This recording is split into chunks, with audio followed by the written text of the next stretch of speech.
puncak karirnya sebagai pedangdut terkenal, Ayu Ting Ting kerap muncul di televisi dengan wajah cerah dan senyum yang tak pernah luntur. Namun di balik itu, konon banyak orang dekatnya menyimpan cerita aneh. Asisten rumah tangga yang tak bertahan lama, suara-suara tangisan di kamar mandi, hingga bunga 7 rupa yang kerap muncul di sudut rumah meski sudah dibersihkan. Orang-orang menuduhnya main pesugihan. Ayu selalu membantah, tapi gosip terus bergulir. Suatu hari, Roy Kiyoshi, seorang anak indigo yang terkenal berani membongkar aura selebritas, mendapat panggilan gaib untuk menterawang energi di sekeliling Ayu Ting Ting. Dalam sebuah acara podcast mistis, Roy Kiyoshi menutup matanya, menarik napas panjang, dan mulai meraba alam lain. Suasana di studio mendadak dingin. Roy bergumam pelan, "Aku lihat sosok Prewang di belakang Ayu. Bukan orang biasa. Ini makhluk perjanjian." Tim produksi saling pandang. Roy menuturkan penglihatannya. Sosok ini menyerupai nenek tua, kepalanya ditutupi kain hitam. Ia tidak berbicara, hanya memandangi Ayu Ting Ting dari kejauhan. Tangan kanannya selalu menunjuk ke arah dompet Ayu, seolah menagih janji. Roy menjelaskan lebih jauh. Prewang itu bukan sekadar penjaga gaib, melainkan penagih tumbal. Dalam tradisi pesugihan, Prewang semacam ini berfungsi sebagai mediator antara manusia dan penunggu kekayaan. Konon, Prewang Ayu Ting Ting berasal dari tanah Pasundan. Dulu, kakek buyutnya pernah meminta bantuan dukun sakti agar keturunannya hidup berkecukupan. Tapi perjanjian itu diwariskan secara turun-temurun. Ayu Ting Ting, yang menjadi generasi paling bersinar, dipercaya sebagai jalur emas yang membuka pintu rezeki berlimpah. Namun setiap rezeki besar, selalu ada tumbal kecil. Kegagalan, cinta, rumah tangga yang rapuh, hingga orang-orang di sekitarnya jatuh sakit secara misterius. Prewang itu tidak hanya menagih tumbal manusia, tapi juga mengunci rezeki agar mengalir ke satu pintu. Siapapun yang berniat berkhianat atau menyingkap rahasia akan diganggu dengan mimpi buruk atau penyakit aneh. Roy Kiyoshi terdiam. Keringat dingin menetes di pelipisnya. Ia bercerita, "Aku dengar suara Prewang itu, samar-samar, diable. Aku hanya menagih apa yang pernah dijanjikan dalam penglihatannya." Roy melihat Ayu Ting Ting sering berbicara sendiri di kamarnya, seolah berdiskusi dengan sosok tak kasat mata. Kadang ada bau kemenyan terbakar di malam Jumat Kliwon. Roy pun berpesan, kalau Ayu tidak segera memutus perjanjian ini, dia akan terus berhutang tumbal. Seorang penata rias Ayu pernah membocorkan cerita. Di ruang ganti, cermin rias sering retak sendiri. Pernah sekali, lampu studio meledak saat Ayu baru saja selesai manggung. Dan beberapa kru mengaku melihat bayangan nenek berjalan tertatih di lorong belakang panggung. Beberapa artis yang pernah dekat dengan Ayu juga mengalami sial bercerit-turit. Mulai dari kontrak dibatalkan, jatuh sakit mendadak, hingga rumah tangga yang karam. Dari hasil terawangan Roy Kiyoshi, cara memutus rantai Prewang ini bukan hal sepele. Dibutuhkan seorang spiritualis dengan kemampuan tinggi untuk mengembalikan Prewang ke asalnya. Roy berpesan agar Ayu Ting Ting melakukan ritual penebusan di tanah leluhur, membawa sesajen khusus berupa ayam cemani, bunga 7 rupa, dan air dari 7 mata air. Jika gagal, Prewang akan terus menempel menagih tumbal sampai garis keturunan habis hingga kini. Ayu Ting Ting belum pernah memberikan klarifikasi soal penampakan Prewang ini. Ia hanya tersenyum di depan kamera, membantah rumor yang dianggap fitnah. Namun Roy Kiyoshi bersikeras, "Saya sudah melihatnya. Kalau orang mau percaya, ya silakan. Kalau tidak, itu urusan mereka." Deses-deses pun makin liar. Apakah benar popularitas Ayu Ting Ting ditopang oleh pesugihan? Atau hanya fitnah belaka yang sengaja dihembuskan pesaing? Yang jelas, di balik gemerlap panggung dan tawa di televisi, ada rahasia gelap yang tak semua orang mampu melihatnya. Dan Prewang itu, nenek tua berkerudung kain hitam, konon masih berdiri di sudut rumah, menatap Ayu Ting Ting dengan tatapan kosong, menagih janji satu persatu. Kekayaan yang datang dari perjanjian gaib tak pernah gratis. Tumbal, kesepian, dan kesialan akan menjadi harga yang harus dibayar. Berhati-hatilah pada apa yang kamu minta, karena alam gaib selalu menagihnya tepat waktu. Roy Kiyoshi, sang anak indigo, sudah memperingatkan. Selebihnya, biarlah misteri Prewang Ayu Ting Ting tetap jadi rahasia di antara gemerlap panggung, dangdut, dan alam gaib yang setia mengintai di balik tirai. Beberapa bulan setelah Roy Kiyoshi membongkar penampakan Prewang, Denny Darko, sang mentalis, menerima email misterius. Isinya cuma satu kalimat. "Jika kau ingin tahu rahasia Ayu Ting Ting, datanglah ke rumah lama di Depok tengah malam." Sendirian, Denny yang memang terkenal suka menelusuri kasus-kasus gelap artis, langsung tergerak. Ia membawa kamera handheld voice recorder dan sebungkus garam untuk perlindungan. Begitu tiba di rumah lama yang disebut, suasana langsung aneh. Pintu pagar berderit seolah membuka sendiri. Udara hangat berubah dingin, angin menampar-nampar daun pintu. Di ruang tamu, Denny Darko mencium bau bunga setaman bercampur kemenyan terbakar. Di sudut ruangan, ia melihat sebuah guci tanah liat tertutup kain hitam. Suara pelan terdengar di voice recorder. Dia di sini. Denny bayangan nenek tua berkerudung kain hitam tampak samar di belakang guci. Ia menempelkan telapak tangan ke guci, merasakan energi dingin merambat ke tulang. Denny mendapati ada boneka kecil dari kain perca, dililit benang hitam. Di dada boneka itu tertancap jarum emas. Di bawahnya, secari kertas bertuliskan aksara Jawa kuno. Dara ayu, rezekina loro, tresno ilang, sugih makmur. Perempuan cantik, rezekinya berlipat, cintanya sirna, kaya sejahtera. Menurut Denny, boneka itu adalah media tumbal Sukmo. Prewang menjadikan boneka sebagai simbol penagih janji. Selama boneka itu utuh dan jarum emas menancap, tumbal akan terus menghisap energi cinta sang pemilik. Itulah sebabnya, kata Denny, mengapa Ayu Ting Ting selalu gagal membangun rumah tangga. Denny memutuskan untuk melakukan pendeteksian energi di tempat itu. Ia menaburkan garam mengelilingi guci, menyalakan lilin putih, lalu membaca mantra penolak gangguan. Tiba-tiba, lampu gantung bergoyang sendiri. Suara isakan perempuan menggema di sudut ruangan. Lewat kamera, Denny melihat bayangan nenek mendekat. Wajahnya keriput, matanya kosong, bibirnya bergerak seperti merapal. Sakmo dare, rezekina anakmu ora entek. Sampai mati, rezeki anakmu tidak akan habis. Denny memberanikan diri berbicara. Apa yang kamu mau? Prewang menjawab lirih melalui rekaman tumbal anyar. Tresna, jabang bayi. Artinya, Prewang menagih tumbal baru berupa cinta sejati dan keturunan. Konon, jika tumbal itu tidak terpenuhi, rezeki Ayu Ting Ting akan tetap deras, tapi kebahagiaan rumah tangganya akan selalu gagal. Dalam investigasi, Denny menemukan seorang mantan kekasih Ayu Ting Ting, sabut saja Ar, yang membenarkan cerita. Aneh, saya dulu sering mimpi didatangi nenek tua, Wahani Rota. Dia bilang kamu tidak boleh ambil dia sepenuhnya. Beberapa minggu kemudian, saya jatuh sakit. Dokter bilang saya sehat, tapi badan rasanya kayak ditindih batu. Akhirnya, saya mundur dari Ayu. Kesaksian ini semakin menguatkan dugaan. Prewang gaib Ayu Ting Ting memang menjaga agar tumbal tetap perawan. Maksudnya, tidak boleh ada pria yang benar-benar mendampingi Ayu sampai punya anak lagi dari jalur cinta normal.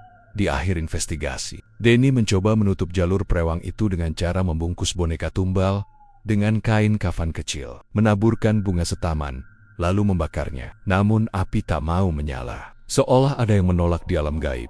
Denny berkata di kamera, ini perjanjian yang sangat kuat. Tidak bisa hanya satu orang yang memutusnya. Harus Ayu sendiri yang mau menebus.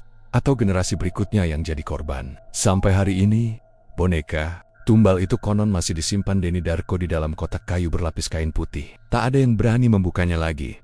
Ayu Ting Ting masih terlihat gemerlap di layar kaca, seolah tak terganggu gosip apapun. Tapi di balik senyumnya, tak ada yang tahu. Mungkinkah prewang berkerudung hitam itu masih berdiri di belakangnya, menatap siapapun yang mencoba mendekat, menjaga rezeki mengalir sambil menagih tumbal satu persatu. Hati-hati kalau main pesuci, karena alam gaib tidak pernah lupa siapa yang berutang. Beberapa hari setelah Denny Darko gagal membakar boneka tumbal, Roy Kiyoshi tiba-tiba bermimpi aneh. Dalam mimpinya, ia berada di sebuah rumah tua di pinggir hutan. Dindingnya retak, lantainya basah oleh air tanah merembes. Di sudut ruangan, prewang nenek tua itu berdiri memegang kain kafan panjang. Suara parau terdengar. Kalau kau ikut campur, Roy, kau akan menanggung kutukan. Roy terbangun, keringat dingin membasahi lehernya. Tapi batinnya mantap. Ini waktunya menuntaskan. Ia pun menghubungi Denny Darko. Kita tidak bisa melawan sendiri-sendiri. Kalau kita mau nutup portal prewang ini, kita harus bekerja sama. Roy dan Denny bertemu di sebuah villa terpencil di daerah Puncak, Bogor. Tempat ini dipilih karena lokasinya dekat dengan mata air Keramat, dipercaya sebagai titik netral energi. Barang-barang yang mereka bawa, boneka tumbal yang gagal dibakar, guci, tanah liat berisi tanah kuburan leluhur Ayu bunga 7 rupa, darah ayam cemani, benang merah pengikat portal, keris pusaka warisan guru spiritual. Roy, malam ritual dipilih pada Jumat Kliwon, saat batas gaib paling tipis. Tepat pukul 12 malam, Roy mulai menyalakan dupa dan menaburkan garam di 4 penjuru villa. Denny membacakan mantra pelindung sambil memegang boneka tumbal. Udara mendadak bergetar. Lilin pada menyala sendiri. Kamera yang disiapkan untuk merekam tiba-tiba error. Terdengar suara nenek mendesis. Rezeki iku dudu kowe seng duwe. Rezeki ini bukan milikmu. Dinding villa bergetar di mata batin Roy. Terlihat portal menyerupai pusaran asap hitam di lenggit-lenggit. Disitulah Prewang keluar masuk. Roy mulai merapal mantra Jawa kuno untuk menutup portal. Ia membungkus boneka tumbal dengan benang merah, lalu meneteskan darah. Ayam cemani ke guci tanah. Namun tiba-tiba Prewang menampakkan wujudnya penuh. Seorang nenek renta bertanduk kecil di pelipis.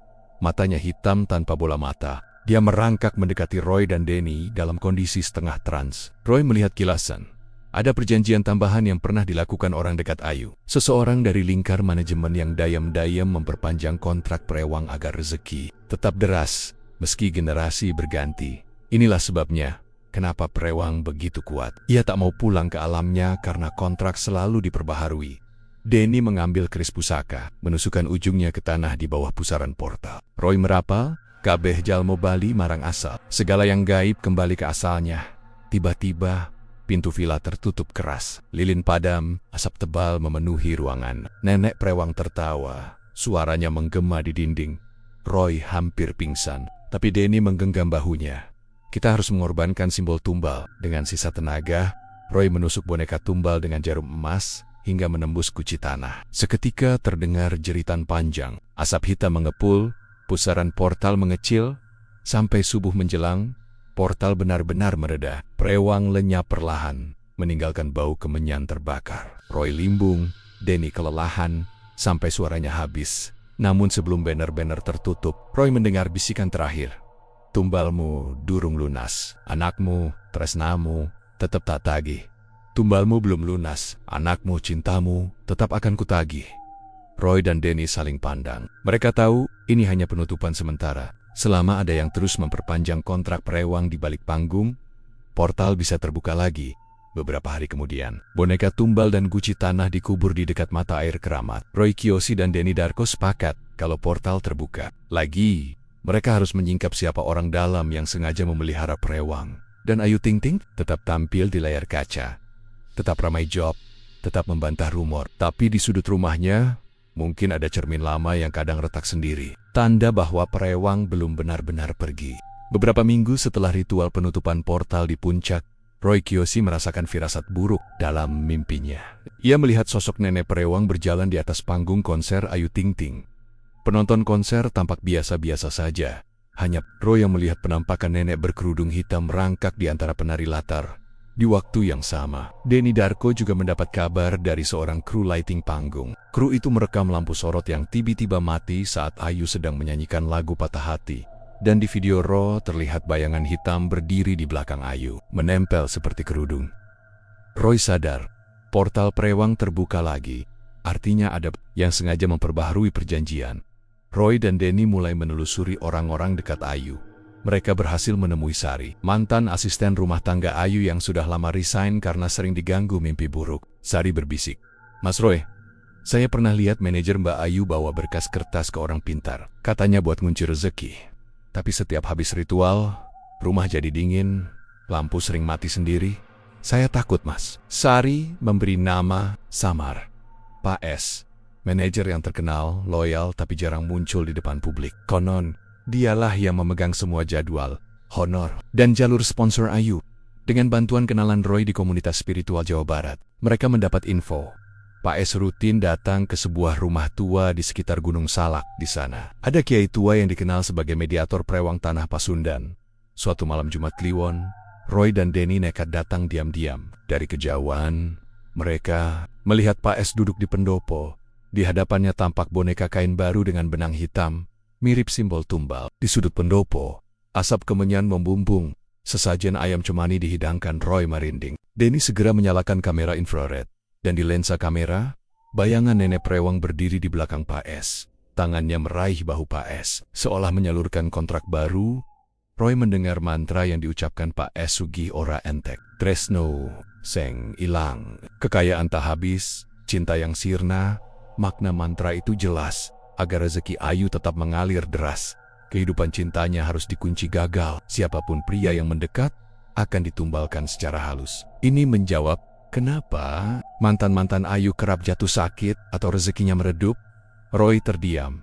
Berarti tumbalnya bukan hanya benda, tapi ini kenapa prewangnya makin kuat. Roy dan Denny memberanikan diri mendekat. Denny berdiri di depan Pak S, memperkenalkan diri, lalu berkata, "Pak, Anda tidak bisa terus-terusan memperpanjang perjanjian ini. Ini akan balik ke keluarga Anda." Sendir. Pak S tersenyum sinis. "Mas Denny, rezeki artis itu rezeki banyak orang. Kalau saya putus, berapa orang yang kehilangan makan? Saya cuma perantara." Roy mendesak. "Berapa banyak lagi cinta Ayu harus gagal? Mau sampai kapan tumbal? Jalan terus." Pak S bergeming. Ia justru menantang. "Kalau kalian mau nutup portal, tutup sekalian sumbernya di Petilasan Sukma, di puncak Gunung Salak. Berani?" Roy dan Denny pun sepakat. Mereka harus menuntaskan ke akar, ke Petilasan Sukma, tempat asal-muasal prewang nenek hitam. Konon, di puncak petilasan itu ada batu keramat bertuliskan aksara Jawa kuno. Tempat kakek buyut Ayu dulu berjanji dengan penunggu gaib. Ritual penutupan di Petilasan Sukma bukan sembarang ritual. Mereka harus membawa sesajen paling mahal, darah ayam cemani murni. Rambut pemilik kontrak yang berarti harus ada helai rambut Ayu atau Pak S. Bunga kantil merah. Kain kafan untuk membungkus batu keramat.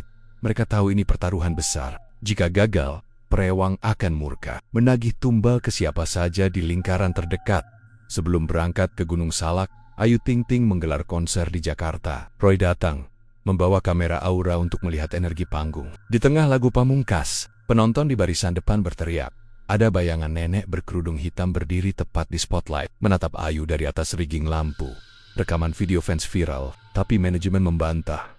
Itu hanya efek bayangan. Roy tahu. Itu sinyal, prewang tak mau pergi, dan akan melawan dengan cara apapun. Di akhir episode ini, Roy Kiyoshi dan Denny Darko berdiri di kaki Gunung Salak, di bawah rembulan separuh. Mereka menggenggam kain kafan dan keris pusaka.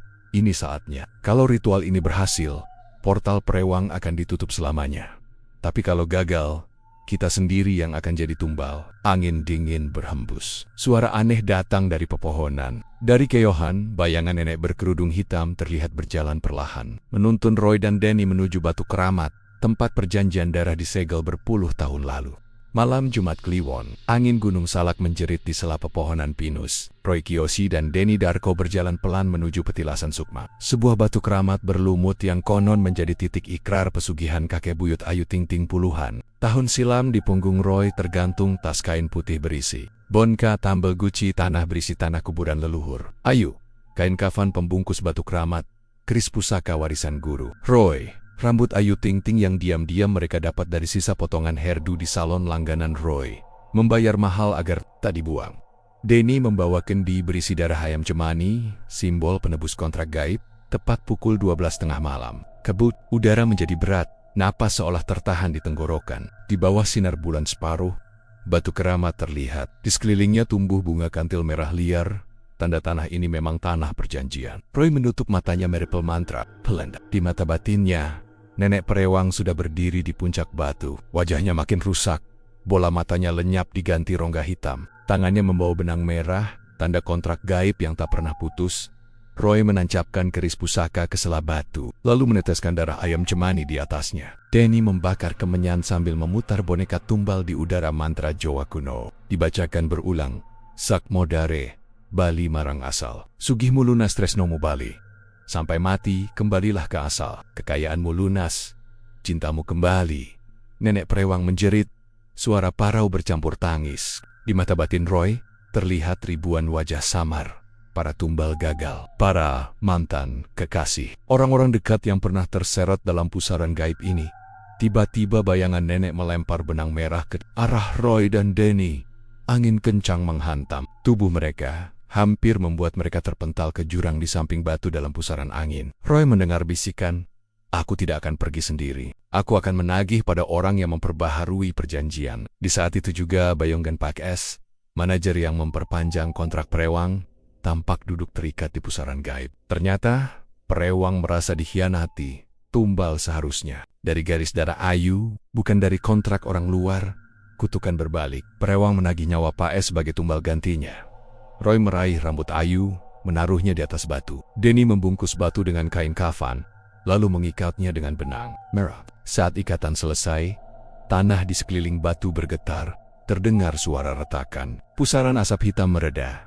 Nenek Prewang menatap Roy untuk terakhir kalinya tresno mubali. Artinya, rantai pesugihan sudah ditutup. Dengan harga tumbal berbalik menyerang orang dalam yang memperbaharui kontrak. Roy dan Denny paham, rezeki Ayu Ting Ting akan tetap ada. Tapi kehidupan pribadinya perlahan akan kembali normal, tanpa tumbal yang dikunci. Beberapa hari setelah ritual di petilasan Sukma, kabar mengejutkan muncul. Pak S ditemukan di rumahnya, jatuh sakit mendadak. Dokter tak menemukan penyakit medis, tapi keluarga melihat Pak S mengigau terus. Katanya selalu melihat nenek tua berkerudung hitam duduk di sudut kamar, memintanya pulang. Roy Kiyoshi hanya berkata pelan di podcast, hukum alam itu adil, pesugihan itu hutang. Kalau dilanggar, tumbal akan menagih ke siapa saja yang menambah kontrak. Konser Ayu Ting Ting tetap berjalan. Ia tampil dengan senyum seperti biasa. Pontiac, orang bilang auranya sedikit berbeda. Lebih cerah, lebih tenang. Beberapa fans lama merasakan tidak ada lagi hawa panas dan aneh di sekitar panggung. Tidak ada lagi lampu yang tiba-tiba mati.